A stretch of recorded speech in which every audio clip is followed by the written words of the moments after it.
I'm going to stock up on knowledge that is not virtual or cloud-based. I'm going to have that knowledge here and also in my own brain. I'm going to teach my daughter not to rely on it either, because it will be such a gift to be a free thinker and to not have to lean on something a computer tells you to do. My hope is what it actually creates is a new movement of people that are rejecting that and really appreciating, loving, honoring, and promoting authenticity and free and critical thinking. Because I think that those are the things that are lost if we rely heavily on AI. We all want the same things in life. We really do. And we are being puppeted by, the ruling classes basically to hate and fight and disagree with one another. And it's to our own detriment. It feels like we've let this monster out of a box and we're like, we don't know what the monster's gonna do.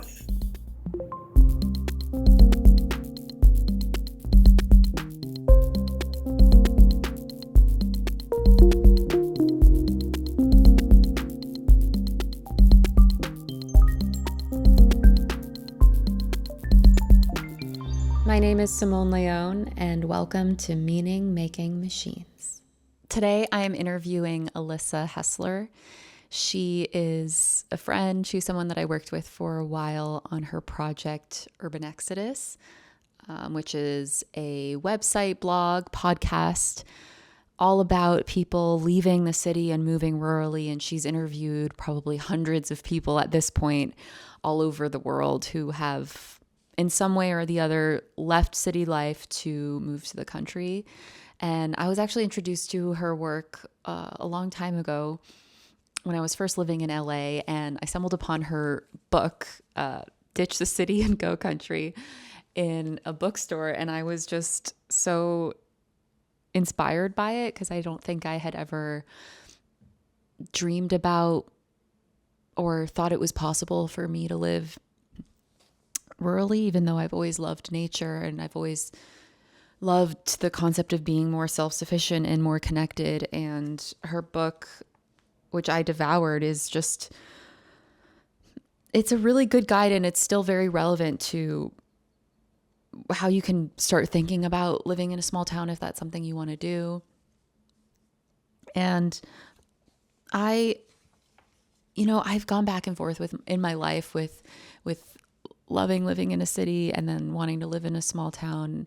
And it's this push and pull relationship for me. But I also do feel that for the long term, it's the right thing to do, to live in a small town if you want to raise kids, if you want to be more self-sufficient. I think in the coming years, it's going to be that much more valuable and important to retain what makes us human. And I talked to her today a lot about her work with Urban Exodus, things she's noticed because she's talked to so many people all over the country, and also what she thinks about the trends that are coming in the future with AI, how that will shift the landscape in small towns and urban places, much like the Industrial Revolution saw a lot of people leaving small towns for big cities because the opportunities were there.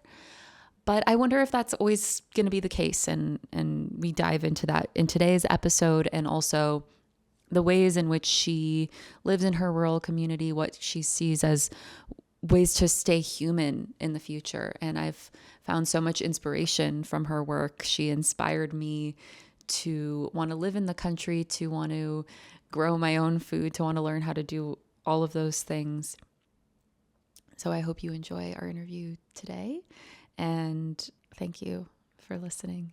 Alissa, thank you so much for joining me on my show. It's an honor to have you here. I'd love it if you could start us off by just talking a little bit about your personal journey from, I was just reading some of your book last night, and I was remembering, you were this corporate girl in Seattle, traveling the world, living in a small apartment, didn't even know how to grow a basil plant. And now you're just this prolific country gardener and just rural expert. So I just want to know what like how you've changed since then, and what sort of started you on this journey in the first place. So first off, I'm really excited to be here. Simone, you are such a big piece of my story. And I'm really proud of you, of who you are and what you're becoming.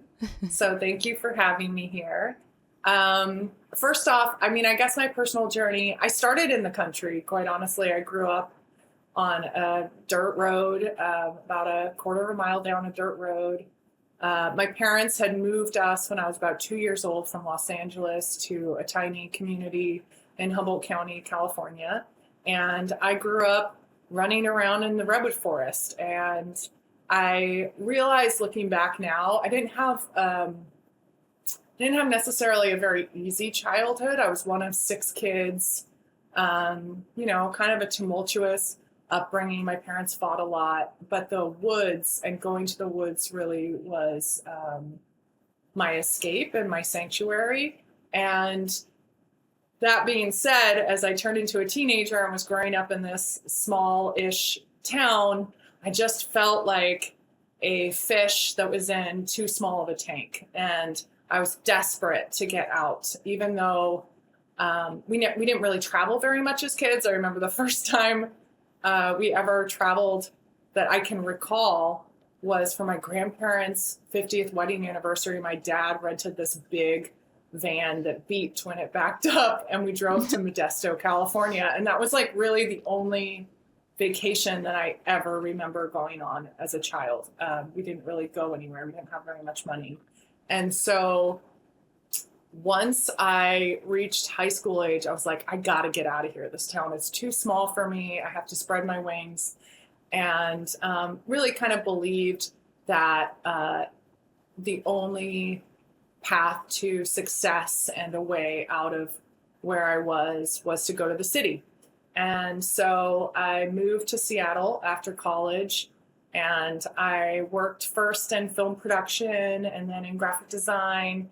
And then I got this kind of what I really saw as my dream job, because it was working in tech and it was making more money than either of my parents had ever made in their lives. And I just honestly couldn't believe that I got the job.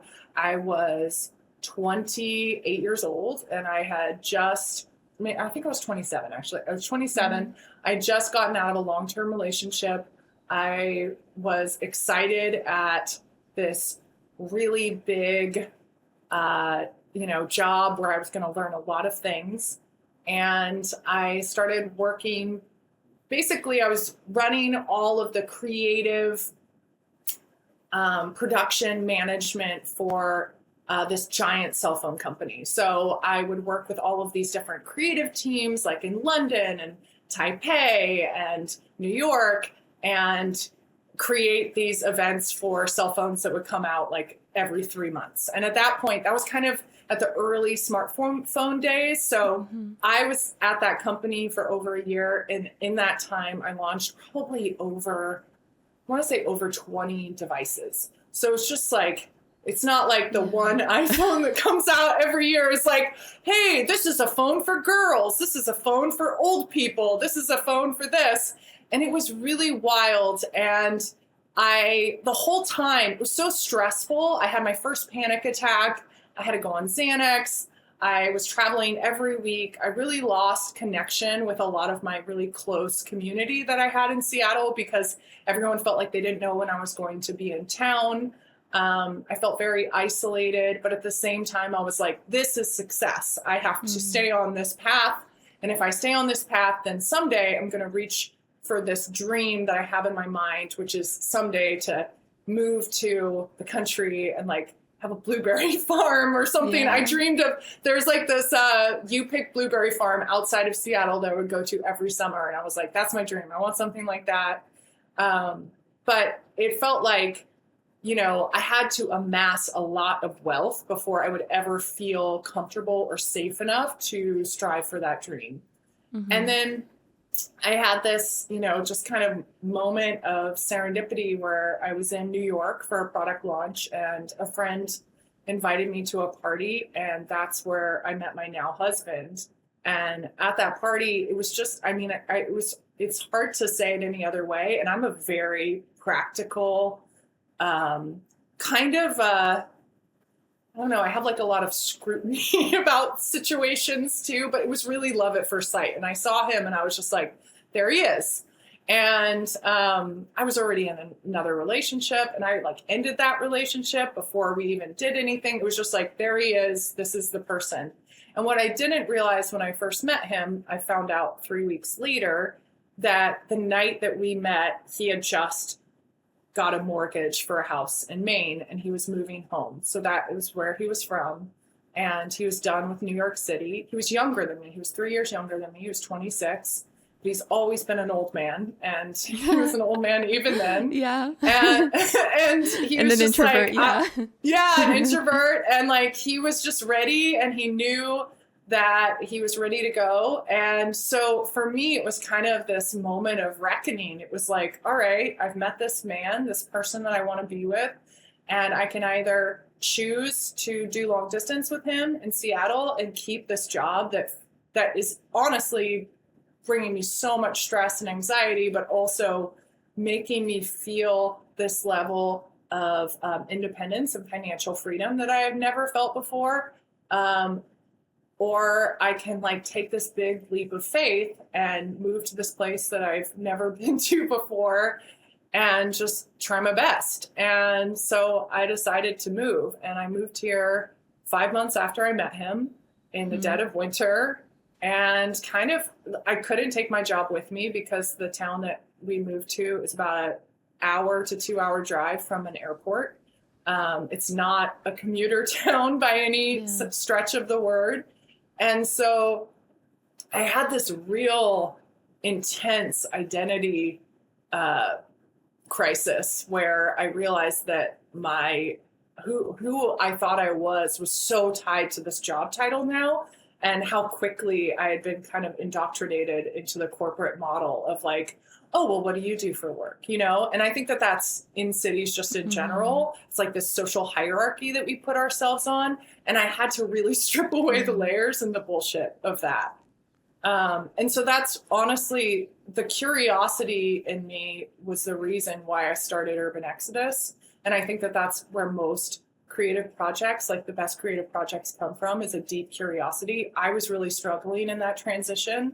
And I saw that there were other young people that had made that transition and they had chose it, not necessarily just fallen into a life, which is how I felt like my transition was. It was like, okay, if you want this person, this is what you have to do. There were people that were very intentional about it. And so I decided that I wanted to go out and meet people and interview them and get their really honest takes about what it took to make their new chapter work for them, versus just looking at, like Country Living magazine of like beautiful spreads of bucolic, perfect lives, because that wasn't what I was experiencing. And what year was this? Was this around 2010-ish? Because this might have been like before Instagram kind of made lifestyles like this really big. Yeah, it was 2012 when I moved, February of 2012. And I actually remember, it was funny, I remember my husband's friends would come a lot from New York City because it was like their little getaway. So they would drive up. And I remember one time they drove up and someone was like, oh, I have to show you this new app. It's so cool. Because they were all photographers. And they're like, it's called Instagram. And so I kind of played around with Instagram in the very beginning, but I really felt like it was a photographer's tool. It was like filters and things. It was kind of like it didn't feel like what it is now. It really was much more geared towards photographers, but there wasn't already this big community online of people who were like homesteaders or first-time farmers or, new rural business owners. There was nothing really out there that was connecting all of these people together. Yeah. And it felt, even though it wasn't really that long ago, it feels like now things are shifting and that people can work remotely all the time. Living in a small town isn't that out of reach to someone who are seemingly just like a crazy idea to someone who was going up the corporate ladder. Now it's people doing that from everywhere. And I see even maybe that like culture of the early 2000s, early 2010s of like really defining yourself by your career, or maybe shifting away because we're seeing the limits of those kinds of things. So you started Urban Exodus because you were actually looking for this advice for yourself on how to do this thing that it seemed like nobody in your circle was really doing. And what did you discover on some of those early trips and those early interviews that you made? I think that a lot of the programming that I didn't even realize how much programming I had kind of taken in living in the city for, a little over a decade.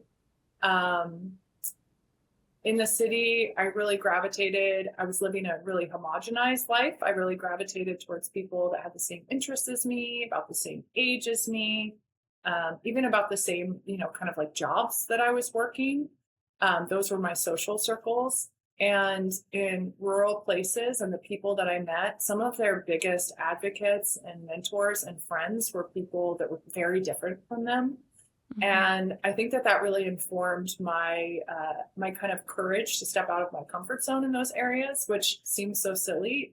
But when you move from a big city, there's this feeling of anonymity that you have, even if you have a really big personality and know a lot of people, which I felt like I did in Seattle towards the end of my time there. I felt like there was, especially in the neighborhoods that I frequented, I could never go anywhere without running into people that I knew.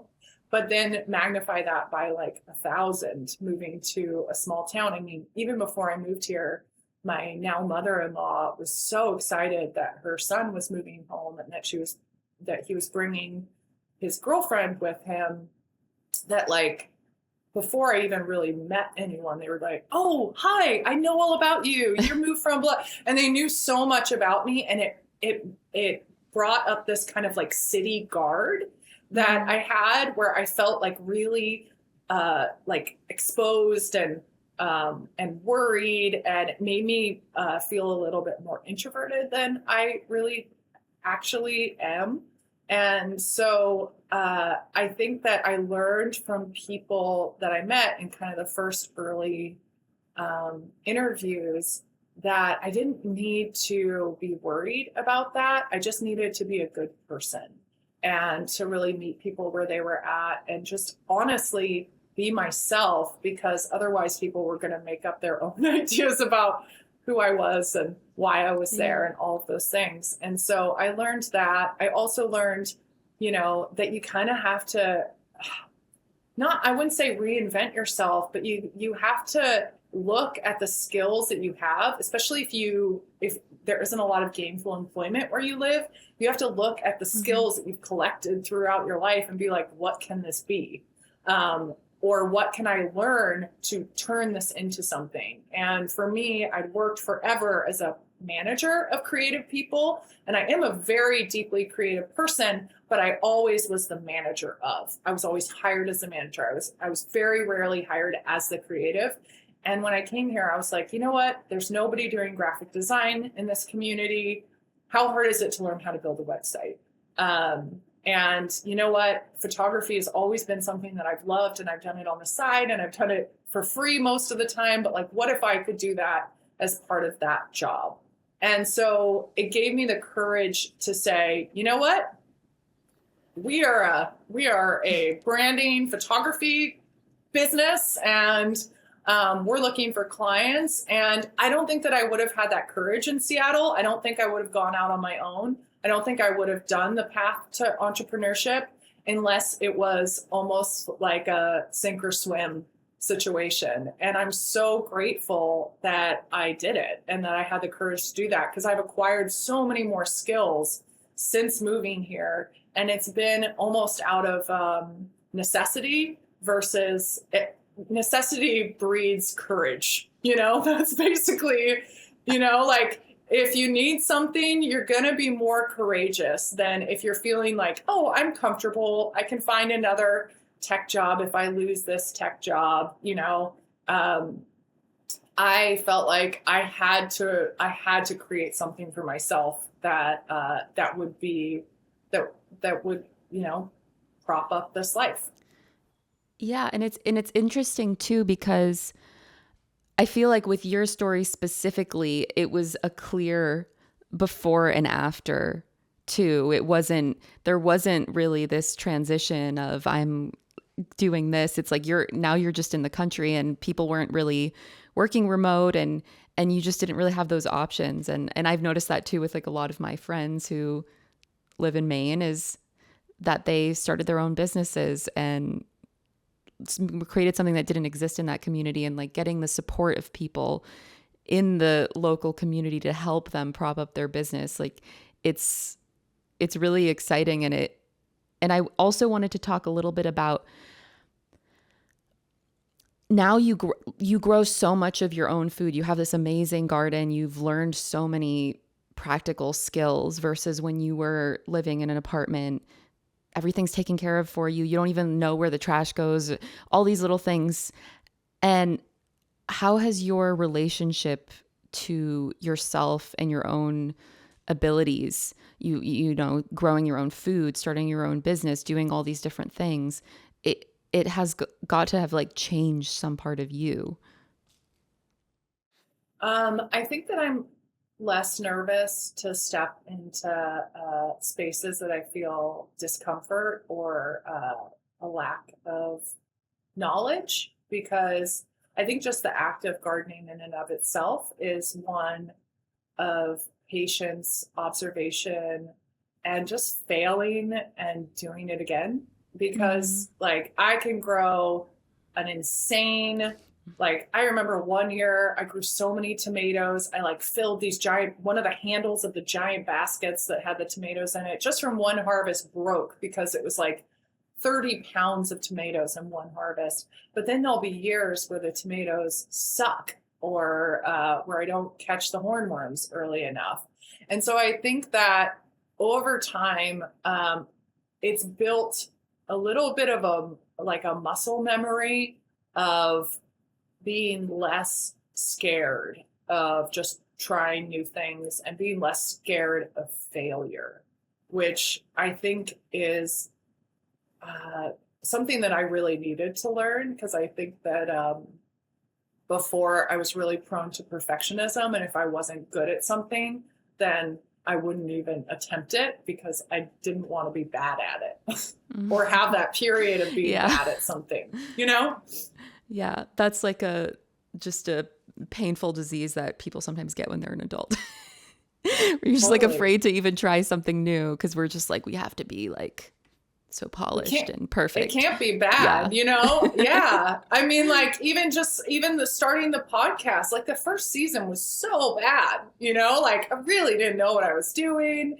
And I don't think and so. I was using weird mics, and like it was echoey, and I didn't know how to like arrange things, but I just did it. And then it progressively got better every single season. And so I think that, experimenting in nature and the garden, being outside in nature and seeing how nothing is perfect and things change so quickly, it makes you maybe a little bit less fearful of messing up and just more curious. So I want to change gears and talk a little bit about your expertise, because through doing Urban Exodus, you've become arguably just a rural living expert. You've talked to so many different people who come from all different backgrounds and who are doing all sorts of different things, who have moved to the country. And I think through that, you've just learned so much. You've taken on all this knowledge about like what it means to do this. And I was wondering if you could talk a little bit about the history of urbanization in this country specifically, what you know about that, and why in the first place all of our small towns emptied out and became less full of life, less vibrant? Like why did, I'd love it if you could just share a little bit about the history of this movement in the beginning. So, I will preface of like, I'm not a trained historian. This is all just through my experience and hearing the stories of others. But, as a like very brief summary, a lot of people, like a huge majority of the country lived rurally before the Industrial Revolution. The Industrial Revolution was from about 1860 to 1890. And it really, what's interesting, I see a lot of parallels right now with AI and the Industrial Revolution, because what spurred out of the Industrial Revolution was the Gilded Age. And so basically there were all of these industrialists, and they industry was booming, technological advances were booming, and people who were living, a lot of Americans at that point were living on like an agrarian lifestyle, living on family farms. And all of a sudden there was this dangled carrot of opportunity and jobs in the city. And a lot of people left. There was a huge brain drain. A lot of young people left rural communities, young people and old people at the same time. There were formerly enslaved people moving up from the South as well as part of the Great Migration. So there was just this huge movement of people into city centers to both for opportunity and to escape potential violence from where they were from. And so it changed really the landscape of America. And I think that it's, even furthermore, then we had like mill towns and towns in rural communities that were completely owned by companies. And when those started to close down because of jobs overseas, all of a sudden, these once thriving rural communities that like maybe were doing really, really well in the 50s and 60s, all of a sudden, a lot of those jobs went away. And then we have the birth of these large mega corporations like Walmart and Dollar General, and all of these companies coming in to these rural communities and putting small family-owned businesses that once were thriving on Main Street, because those were the only options for those rural people to shop at, to be replaced with these big box retailers. And the jobs that came along with those big box retailers were often minimum wage paying jobs. And so it's just been this like, century-long hollowing out of rural places. And I've traveled to so many rural communities at this point all across the United States. And, certainly there are some that are thriving, but I would say on the whole, you drive down the streets of rural America and you'll see, 50+% of the storefronts are vacant. And after COVID, rural communities did see a boom. And that really, a lot of that boom was from people who all of a sudden, before they didn't have this opportunity, but all of a sudden their businesses or corporations that they worked for were like, you can work remote. And so all of a sudden, I saw this influx of people coming across the United States into rural communities because all of a sudden, oh, wow, we can actually afford to buy a house. We can get out of the city. We don't have to fight to find daycare or schools for our kids. And so there was a big influx of people leaving the cities and moving back to rural and suburban areas.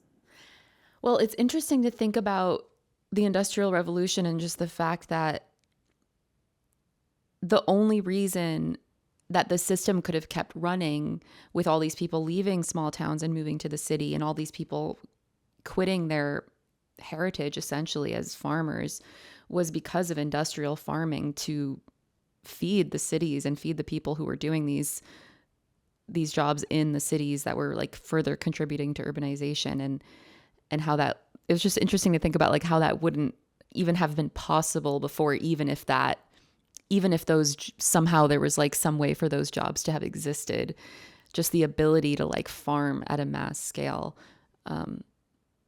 change that. And like, it's just, I'd love to get your thoughts too on the trends you've been noticing in recent years, and maybe even like even more recently with AI, what you predict the future of rural life to be, because there's just so many, like the future just seems so unknown. There's a lot of people making some really bold predictions, and they're either very utopian or dystopian. But part of me thinks that it's possible that there could be another resurgence of these small towns, maybe in the wake of AI. I mean, what are your thoughts? Oh God, AI. It feels like we've like let this monster out of a box, and we're like, we I don't know what the know. monster's gonna do. Exactly. And I think that I'm older than you. I think I'm like a little bit over 10 years older than you. Mm-hmm. And I myself have seen the surge of AI. I have been really like, if anything, it has made me want to be more of a Luddite in my day to day. I am very fearful of the way the AI can be weaponized. We've seen this in the Israeli-Palestinian war with drones that have, face recognition software, specifically trying to target people who are speaking loudly about what's happening there and trying to eliminate them. I think that's incredibly scary. I think the rollback from Google on their, limits of what AI can do is incredibly scary. I think that people's laissez-faire attitude of just using AI for just mundane, stupid tasks is not only incredibly wasteful from an energy perspective, but it's not helpful for our own brains and capabilities. And so I think I think that, I've never used AI to write anything for myself. And that's not a humbrag or anything like that. That's just like, it is my deep value that I want to preserve the integrity of my mind, that I can battle through the uncomfortable nature of the blank page to get my thoughts down in a way that is true to myself. And I think the risk of AI is all of a sudden everybody kind of just keeps getting closer and closer together. It's just like, not closer and closer together, but like, Do you mean the way our brains work? Is that what you're trying to say? Yeah, like the way our brains work? It's basically like it's smoothing out all of the rough, awesome edges that everyone has. And so we kind of just don't have any of that that spirit or gift or unique way of seeing things anymore, because we're using robots to write for us and to think for us in a lot of ways. So I don't know, I'm going down the rabbit hole here, but basically, in my opinion, what I think that my response to AI is that I'm not going to use it. I'm going to stock up on knowledge that is not virtual or cloud-based. I'm going to have that knowledge here and also in my own brain. And I'm going to teach my daughter not to rely on it either, because it will be such a gift to be a free thinker and to not have to lean on something that a computer tells you to do. Because I also think that like it would be so easy to manipulate AI, for like this, for overlords. Like it would be so easy to just like manipulate, over time the use of AI so that it's used as a control tactic on humans. Well, I mean, we've already seen that with social media. Yeah. Yeah, so like AI is already used right now to control humans' brains, emotions, how we feel about ourselves, how we feel about others. And I just want to reject that. And I think my hope is what it actually creates is a new movement of people that are rejecting that and really appreciating, loving, honoring, and promoting authenticity and free and critical thinking. Because I think that those are the things that are lost if we rely heavily on AI. I completely agree with you, and I think I I oscillate between doom and hope, but I don't think that doom is really a healthy place to live in, even though there's all these people right now who are saying, you know, our civilization is in decline, we're coming to an end. And I think like there's still some ways that we can find hope in this. And my hope really is like similar to yours, is that it'll really force us to value what makes us human. And in some ways, the last however many years of industrialization and corporatization has made a lot of humans have to turn themselves into kind of robotic beings to serve these corporate interests and work in ways that are robotic and live in ways that.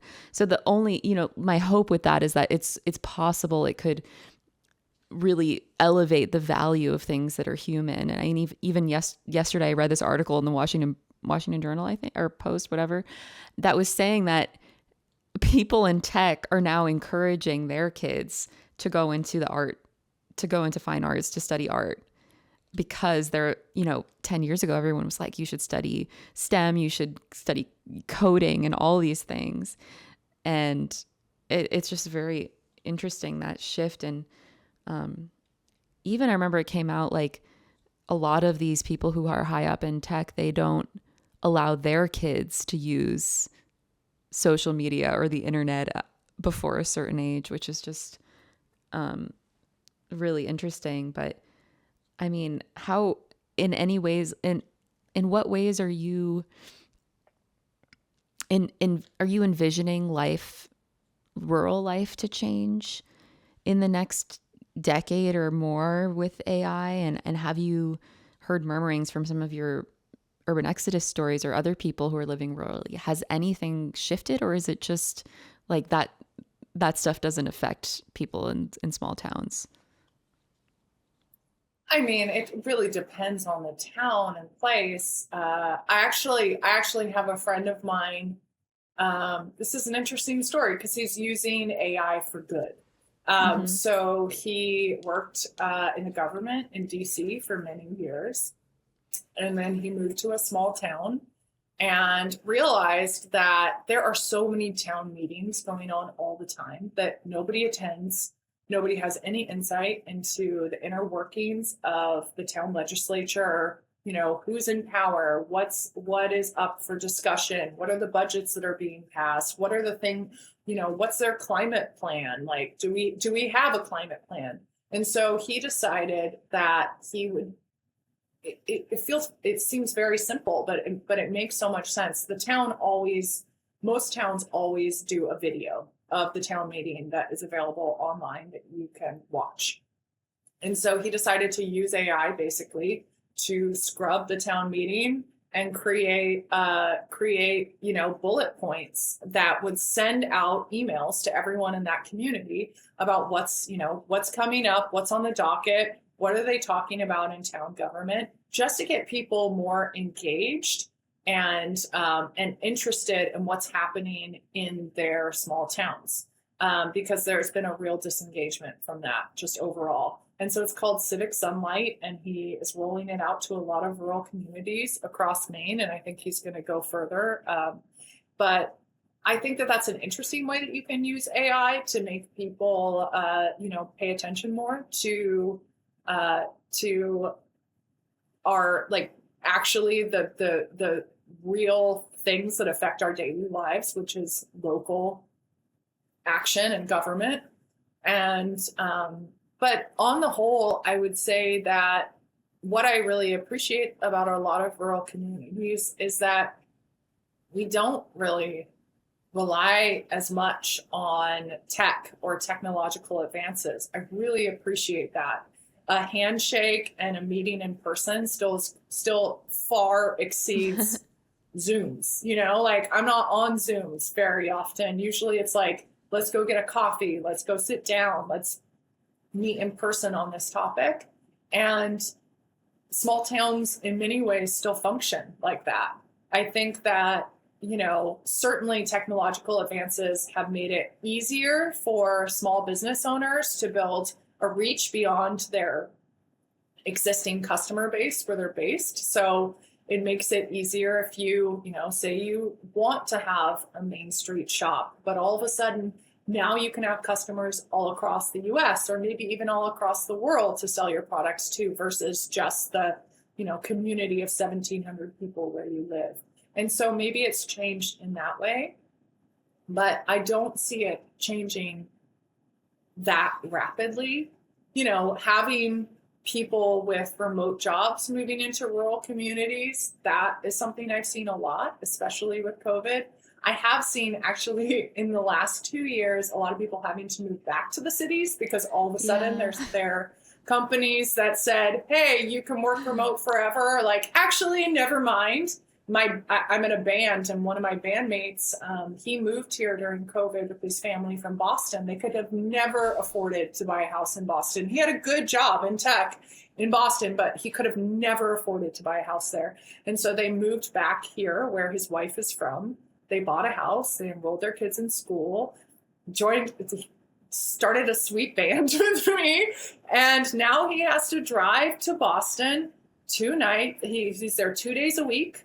And he sleeps on a friend's couch, and that's his life now, which really sucks, quite honestly. And so I've seen rural communities kind of fluctuate based on that, like pulling back to work that is happening kind of across the board in corporations, which is so unfortunate because I really don't think that productivity exponentially goes down when you allow your teams to work remotely.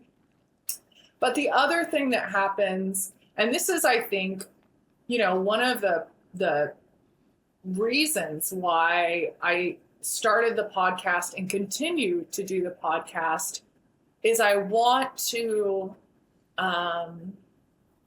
provide wisdom and experience from people who've lived in rural communities for a period of time to new arrivals.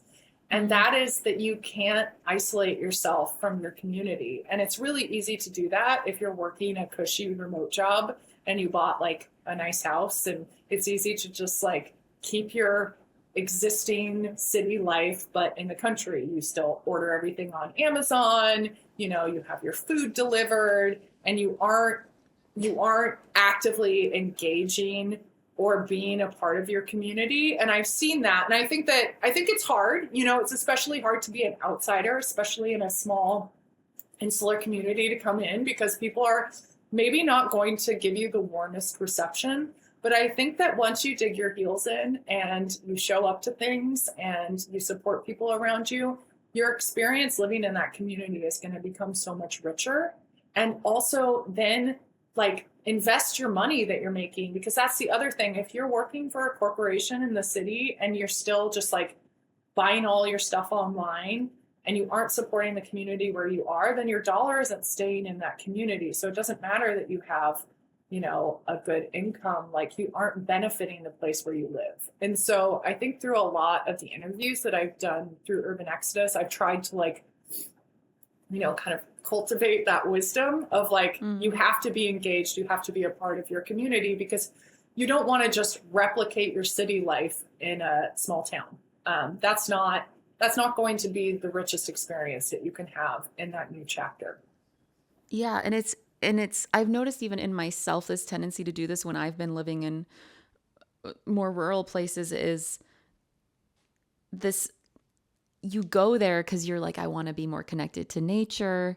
I want to be more connected with my environment. But then sometimes it can also be easier to isolate yourself. Like I've noticed, like I can have really bad internet addiction in a small town because, especially if I can't walk places, that has been hard for me. And I think even now that I'm in LA, we'll see we'll see how long that lasts, because I really miss living in a small town. But that in moving everything online, we just realized that so much has been lost. And I'm even trying here to be more a part of my community, and really valuing the things that are in person, are physical, are things I can notice, just like certain the movements of people in my neighborhood and everything. It's just like this, trying to bring this small town feeling into my like 1 block radius is actually so much more meaningful. And I think in a small town that can be so much more valuable, especially when you know the people who are feeding you, providing you your goods and services. Like, I think that can really help us feel more of human connections when everything seems so impersonal. It can also make us feel way more secure. I mean, I Yeah. think we're living in a time of uncertainty and a lot of fear, and knowing that you have people around you that you can call and people can call you when they need something, it provides you with a greater sense of security and overall well-being. And I think I think that all places in the US have strayed from that. Mm. I would even say, I mean, I've interviewed people who grew up in the city in the 90s, and as kids they rode their bikes everywhere and they had absolute freedom, and everybody's parents knew everybody, and so people couldn't really get into that much trouble. And we have strayed so far from that. Yeah. And people are fearful if their kids walk off their front allotment in the city. People are fearful here if they let their kids have too much freedom. And I really think that that's to our detriment. And so as long as we can cultivate and build a strong community wherever we are, in the city or in a rural place, we're going to feel more secure no matter what comes. If it's a climate catastrophe, if it is real scarcity, even if it's like, increase in domestic terrorism, like, we're going to feel like we know the people around us and that we're looking out for one another. And that just breeds good. So yeah, I kind of got off topic, but No. I think that you hit on something really important, just this lack of trust. And I feel like that's come from the internet. In some ways, we're exposed to a lot of the most extreme human behavior on the internet, and it sometimes it makes it feel difficult to trust people even in real life, because I think in our heads we feel like we're connected to this global society. And I mean, how can you trust people if you're in this global society versus if you're in this small town and everyone knows each other? And I feel like that has a lot to do with these feelings of isolation, which are sometimes self-imposed, like you said, like even small towns feeling more isolating, people trusting their kids and other people less. Like, it's yeah, it's really hard to think about all the things that have been lost. I think that that's our greatest way forward in this Mm-hmm. time that we're living in now, is to really cultivate community in every way that we can. Yeah. I just recently have just started inviting big random assortments of women over for coffee every Sunday. That works for me. Um, and I'm good at knowing a lot of people. I've been in this community now for over 12 years. And so I know a lot of people, and there are so many people in this community that maybe arrived a couple of years ago or that have lived here forever, but maybe haven't really engaged or interacted with new people arriving. And so I've just started hosting these coffees, which is super easy for me. All I have to do is put on pot of coffee and people show up and they all chat with each other, and I force them all to sit down in a circle after a, loosey goosey sort of thing. And I just make everyone go around and introduce themselves and say something that they're proud of in the last year and something that they're struggling with. And it's wild. Like, I've probably hosted maybe 6 or 7 of these now to this point. And like what people say and the connections that happen out of just having coffee with a group of women in that way has been incredible. Like, one woman was a couple days from her divorce and was really struggling with that. And there was another woman that was like, right after we do this kind of circle and everybody talks, people go and grab for each other. They literally are like, they reach across the circle and then they go find someone that they really connected with, whatever it was that they were saying. There was a woman who, had a aging parent it's been real struggle for the last 2 years of like having to, be a mom and then like running back and forth to this aged parent that is like about to die. And there was another woman in the same circle that was dealing with the same thing. And that's what community is. Community is not just surface. You see people occasionally at a party or in a grocery store and just like, wave. It's sitting down and hearing someone's story and holding space for them and then really connecting with them on a deeper level. And that's how you get to know people. And I think that social media has made us lose that capacity and ability in some ways. Like, I realized I stopped doing, for all the Facebook and Meta blackouts, and I just stopped doing Instagram and Facebook. And all of a sudden I was like, you know what? Like, I haven't actually connected with any of my really dear friends, like on the phone in real life. I feel like I'm following their lives of like cute pictures that they post to their kids, but I don't know what they're struggling with. I don't know where they're at in their life. I haven't talked to them. I haven't heard their voice in years. And yet I feel this false connection with them because I get to see pictures that they post every so often. And that's just total bullshit. And it's just, It's curated and it's not honest. And I think that oftentimes the more saccharine and beautiful someone's life looks on social media, the worse it is behind the scenes. If people are just telling the truth on social media, you're like, I know that that where you're at and you're being honest. But I think that we've lost that, I don't know if it's an ability, if it's a need or whatever, to just in real life connect with people. And I think that that's what we need now more than ever. And we also need to connect with people. What really hurts my heart is this new mentality of like cutting people from your life that don't have the same political or ideological beliefs that you do. People can think different than you. I think that we need to spend more time listening to the whys and holding space for the whys and making people feel seen.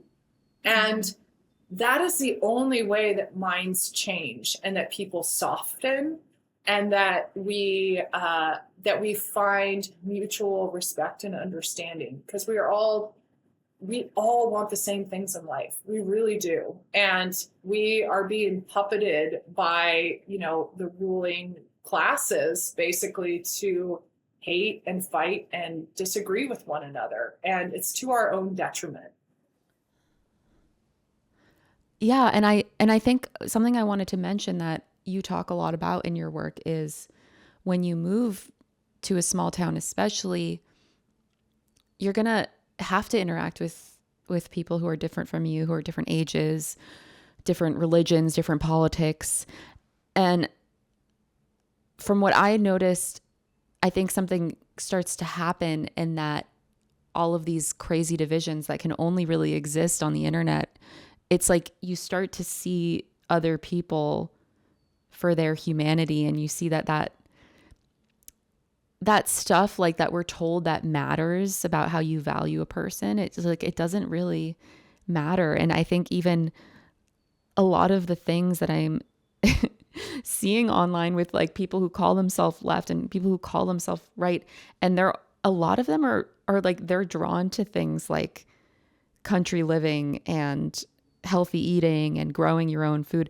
And I feel like they're all kind of reacting to the same thing, like the same feeling like something's been lost, something like we're losing our humanity. I want to be closer to the earth. I want to have more of a say in my life and more independence. And a lot of times I just see people feeling the same things, whether or not they call, like, however they call themselves politically, and then everything becomes like a political thing, even though it isn't really. It's funny, like I see all of these things, you see like memes and stuff online, you're like, everything is political, and I'm like, it shouldn't be. Mm-hmm. It shouldn't be that not wanting poison in your food, people construed as being political. It shouldn't be that, wanting to protect creatures and wildlife and insects and pollinators and all of the things that like make it so that we can survive on this planet is political, because it shouldn't be. I think that, really the people that are making money off of extracting and ruining things are the ones that are making it political. And so I think that we just reject that idea. I think that what we need to do is not focus on the wedge issues. We need to focus on like what we all think is true, which like, I think that if you asked a room of Democrats and Republicans and independents, do you think that we should tax billionaires? Do you think that we should tax corporations? Do you think that we should have a healthy middle class? Do you think that we should have water that doesn't poison us to drink? Do you think that we should have forests and public spaces that are safe and clean for people to have access to? I think that pretty much every single person in that room would say yes. Mm-hmm. Like 100%. And so then you just are like, but what about the trans? And what about that? And you're like, oh my gosh, all these are things created by the people that are stripping away all of these things from us. Like, don't fucking pay attention to them. Like, focus on what we actually want and need as a collective. And until we get to that point, like, I'm guilty of this. I'm so guilty of this. Like, I really could not understand, especially in like 2016. My daughter was born right after Trump was first inaugurated. I was so angry because I just didn't understand how someone with who to me, I really feel, so much hatred and disdain for people that are not wealthy. Like that's just what he says to me and everything that he does, and very little care for the future and future generations. It just made me so angry that people didn't see that the way that I saw it. But then I actually met with people and saw the situations that people are in, and also just saw that, some people, a wedge issue is the most important thing for them. And that's okay. They're entitled to one vote, same as me.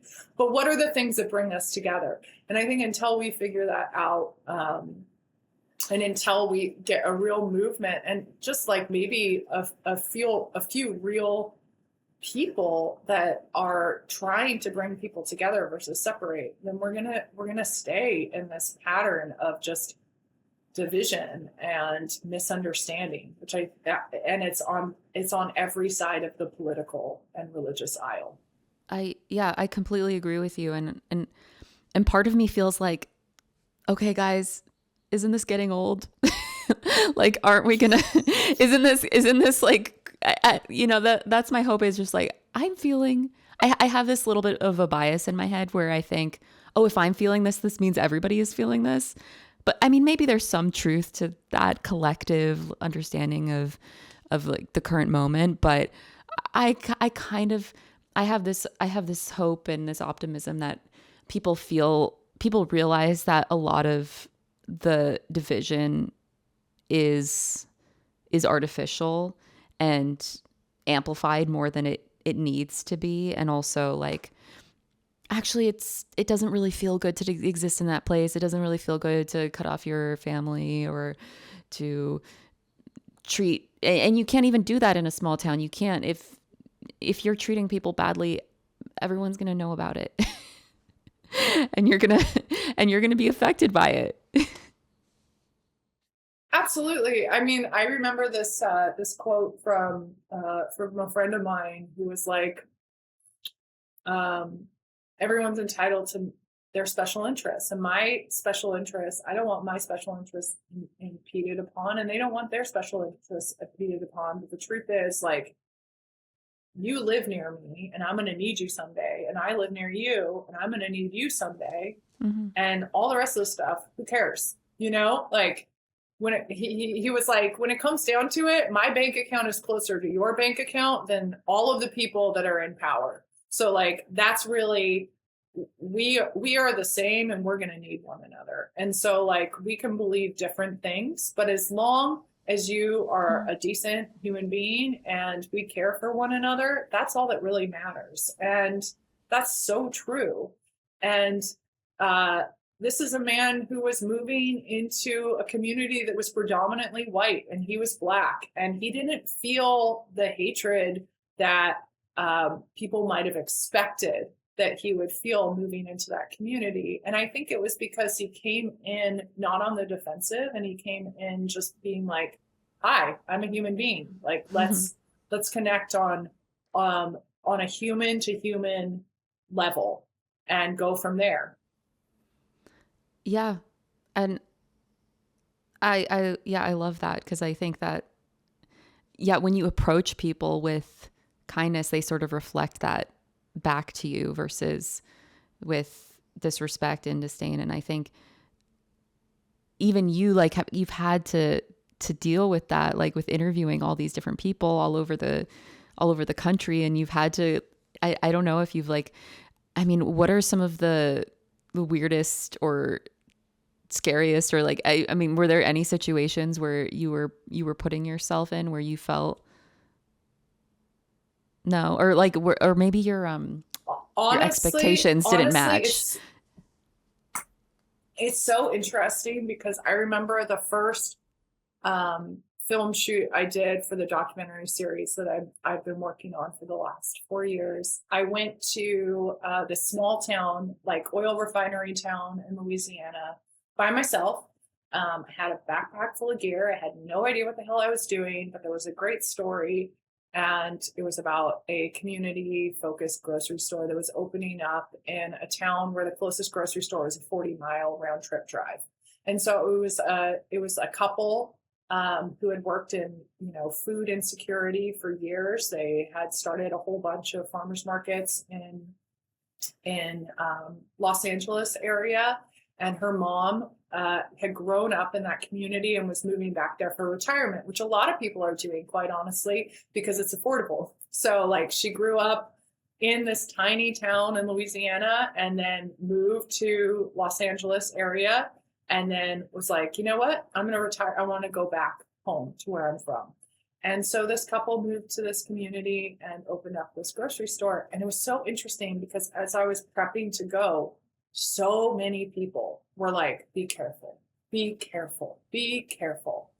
And then I got there, and then so many people who I interviewed were like, be careful, be careful. Like, everywhere that I went, everyone was like, oh, be careful at night, be careful when you, and quite honestly, I never felt in danger.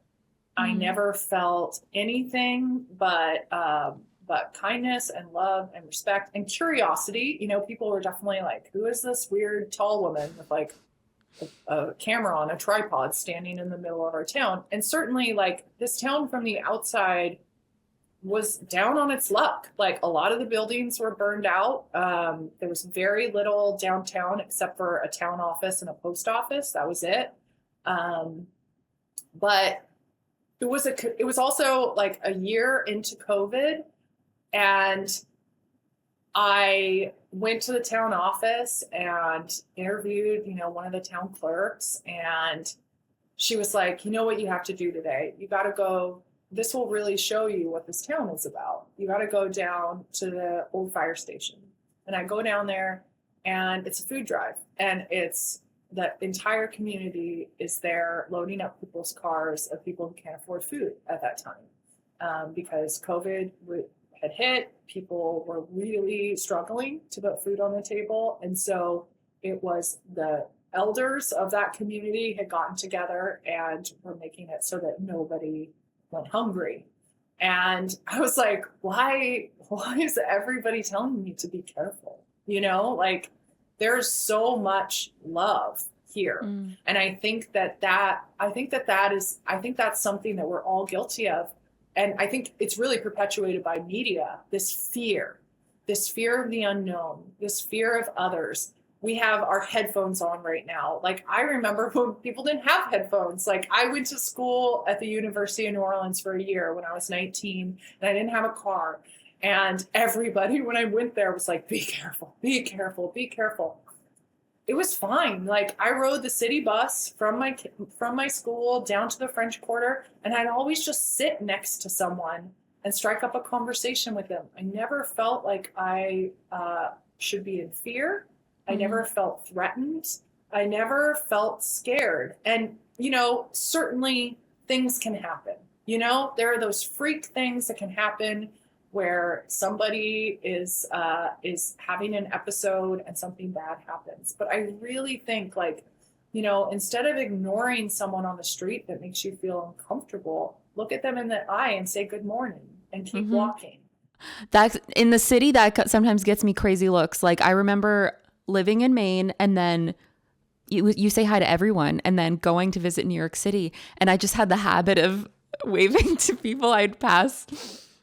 People are just like, creep. I mean, especially if, like, you're a man doing that, like, to women, like, they're gonna be like, what's wrong with you? But no, I love that. Yeah, I think that I've never once felt unsafe in this work, and I have conversed with all different kinds of people from all different backgrounds, and people that might be more on the defensive. And I've even asked them really hard questions that maybe no one's ever asked them before. And I never felt like a hurt or push or anger back at me.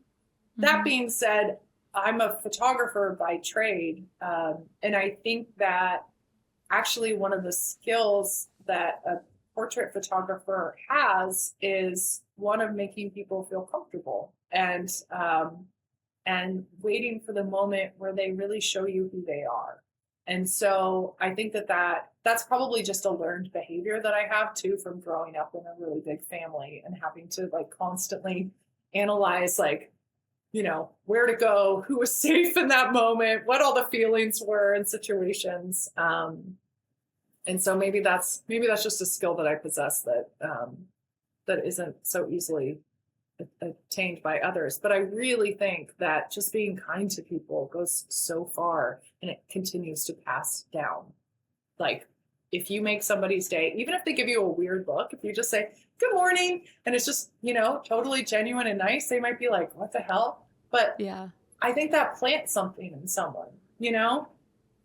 Yeah, even if you feel embarrassed at the time because they give you a weird look and you're like, is there something wrong with me? It's like, who cares? You never know. Who cares? Yeah.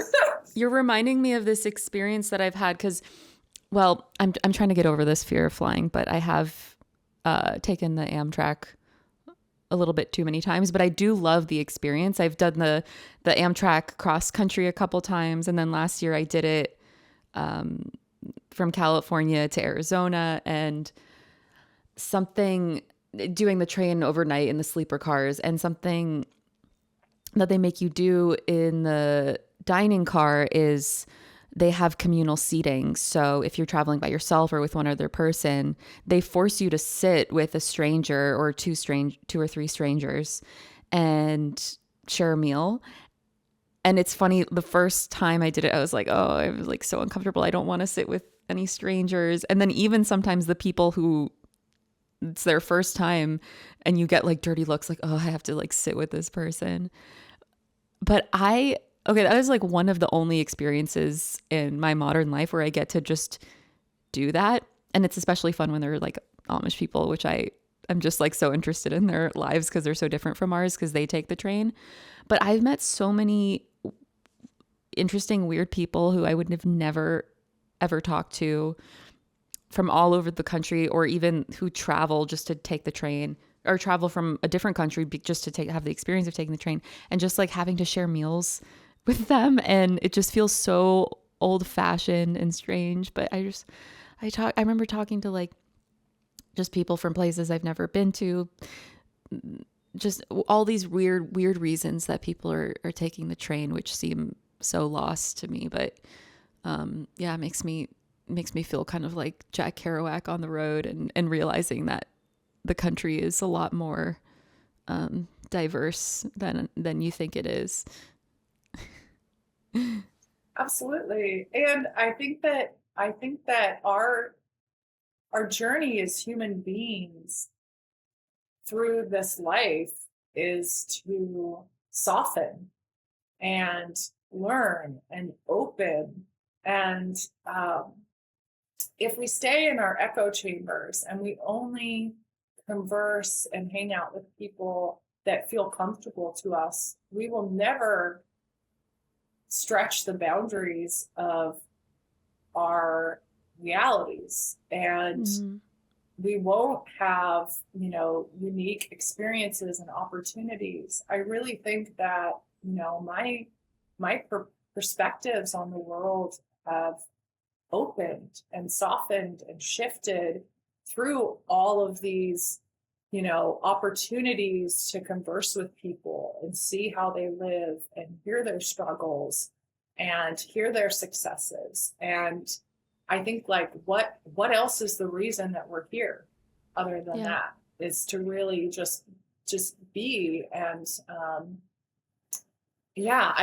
I love I'm like that annoying person that always talks to people on airplanes and on city buses and anywhere that I go.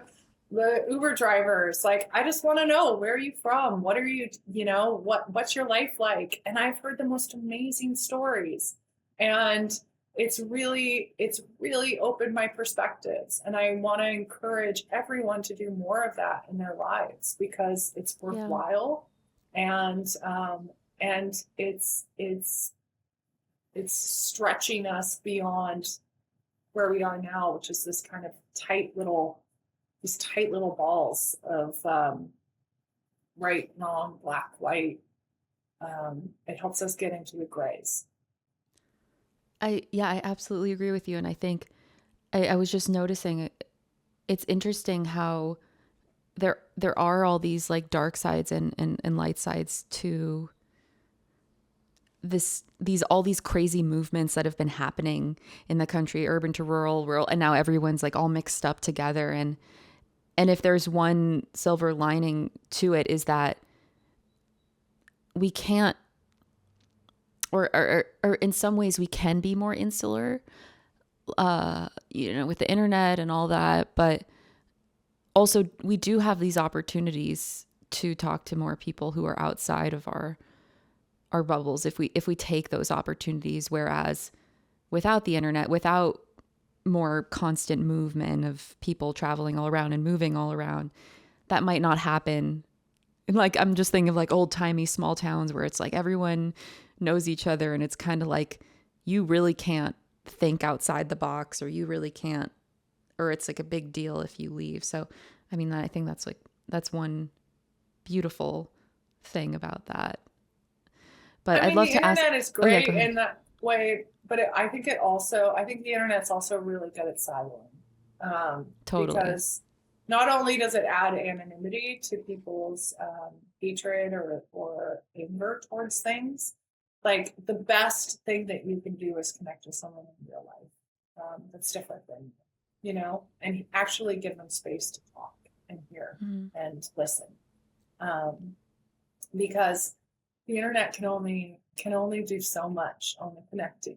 And, you might feel really connected to someone online and then meet them in real life and then realize, oh, wow, you're so different than what I thought, Um, usually never for the worse, but I think that, just connecting in real life.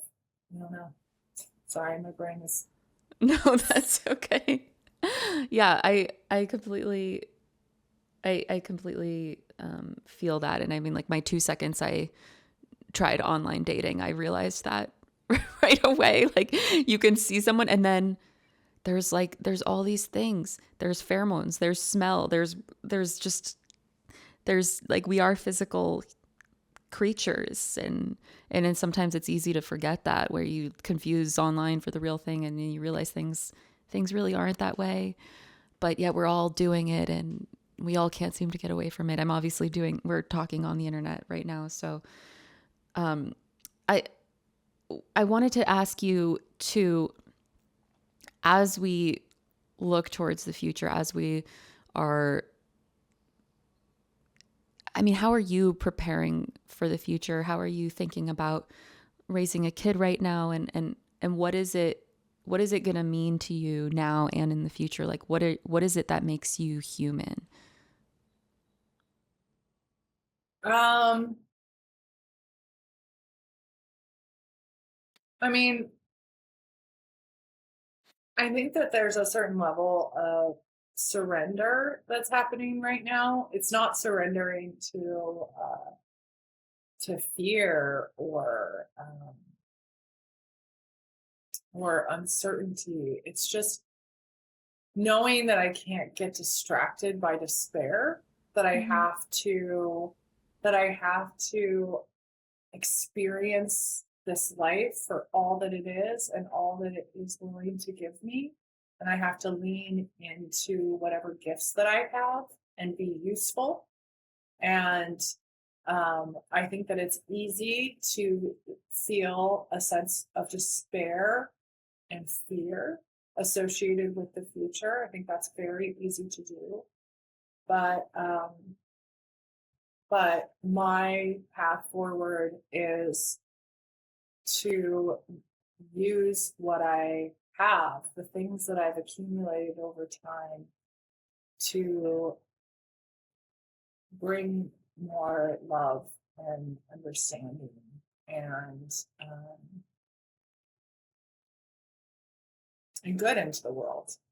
And I think that if everybody could reach a place where they are able, in some ways, to detach from fear worry cycles and just focus on what they can do individually, both for themselves and for the world, I think that we would be in a much better place. And so that's what I'm going to do. I'm going to focus on raising a child that is empathetic and that cares about nature, that's curious, that is compassionate towards all living creatures.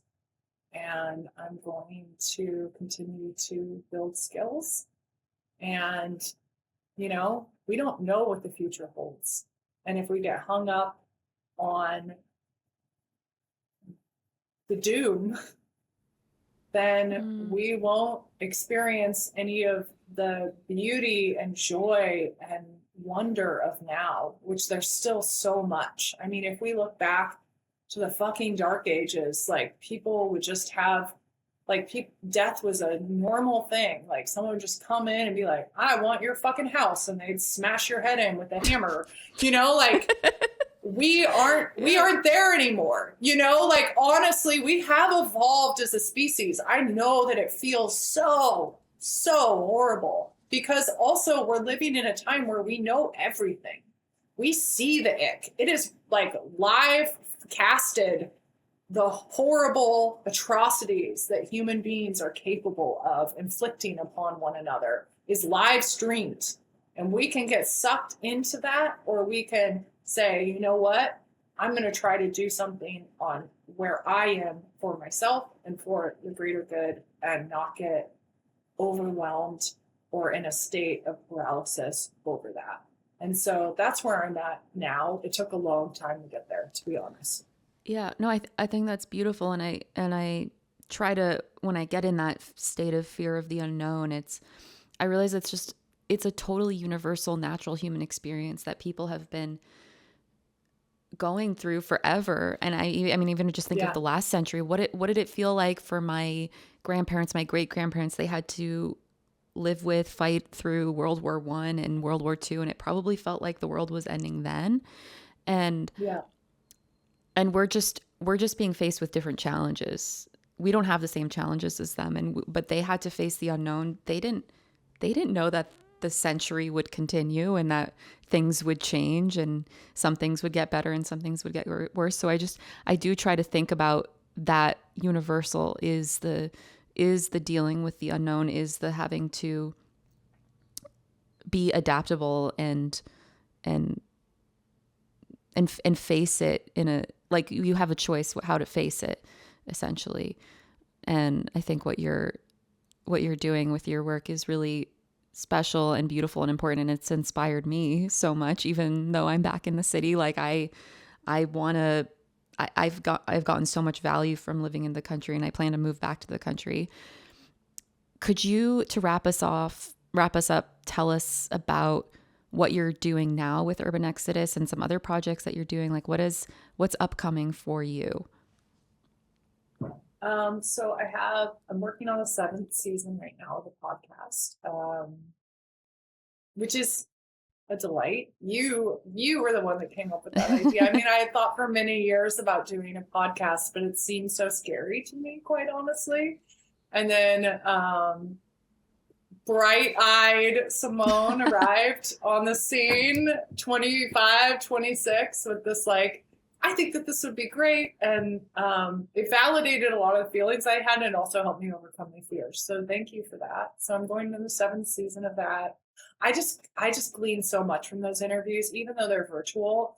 The project honestly was going to reach its end because I was traveling on my own dime to go and shoot all of these stories. And I'd shot like probably over 100 stories, but it was like every work trip, every vacation, I'd be like, okay, I'm gonna fit like 6 urban exodus stories in there. And I was burning out, to be honest. And now to be able to do them remote, I can interview people in other countries, which has been really, really incredible, because this isn't just an experience that's happening in the US, it's happening all over the world. And I don't think really that urban exodus anymore. I think, initially the curiosity was about people leaving cities and moving to rural places. I think the curiosity has expanded. For me, it's more about this need, want, desire to reconnect with self, with nature, and with community. And you can do that anywhere. And so that's really what I want to be the pillars of the project moving forward. I've always interviewed people in the city who have built, urban farms and community centers and things like that. But I think that that's really, urban exodus is like the opposite of urbanization. It's going back to our roots. It's thinking about creating a future in a different way. That is maybe taking some of the elements of technological advances that we have and maybe letting go of some others that aren't serving us anymore. And so I want that to be, a foundational element for the work. I'm going to be cutting together a number of documentary shorts that are part of a fundraising initiative. It's still in its early stages, but it's called Our Wildest Dreams. And so they're characters from the project that are bridge builders in their communities and are working on really beautiful initiatives. So creating these short documentary films that kind of highlight who they are with a call to action to fundraise for the initiatives that they're working on, because that feels like the most purest form of what I wanted to create with that documentary series. I tried for a long time to sell it or put it in a box of something that didn't feel authentically me or this project. And then I just realized that actually there was a reason for that, because I needed it to be in alignment with who I was and the mission for the work moving forward.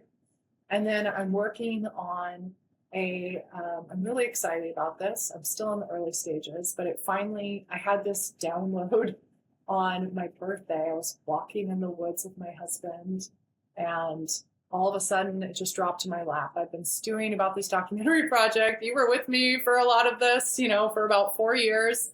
And all of a sudden I realized that the piece that I want to create is so much more artistic than it is commercial. And that is a poetic continuation narrative of what the need and experience is for people to reconnect with nature, community, and self. And it's told through all the different voices of the wise people that I've met through this project, both in the documentary series and on the podcast. And so right now I'm kind of in this cut paste thing where I'm pulling elements, and then I'm going to weave them together to create a narrative and have it be very immersive and beautiful and encapsulated within the natural world, so that it feels like almost like forest bathing while you're watching it, and so the wisdom really settles into your bones.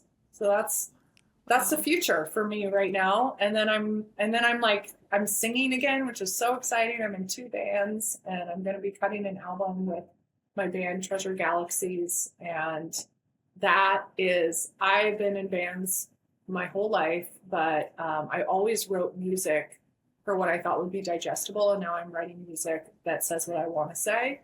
And a lot of it has to do with all of the things I've learned through this work. And so one of my favorite songs is called Billionaires in Space. And so I'm excited to cut that album and to get it out into the world. So yeah, lots of things. That's amazing. I can't wait to see everything that you're working on come to fruition. And thank you so much for being with me here today on my new show. It really means a lot to have you here. So thank you. Thanks so much, Alissa, for coming on the show. You can find some of her work at urbanexodus.com, and also search for the Urban Exodus podcast on all of your major platforms. I highly recommend listening to it and diving into some of the interviews, especially if you're someone who's thinking about moving rurally. There's just so many different examples of people from all backgrounds, with all types of professions, with all types of lives that she's met and talked to about how to do it, how to make the shift. So I highly recommend looking at some of that. And her book, which I have here very well read, once again, is Ditch the City and Go Country. So I highly recommend reading that. Thank you all for listening, and I'll see you next time. Bye.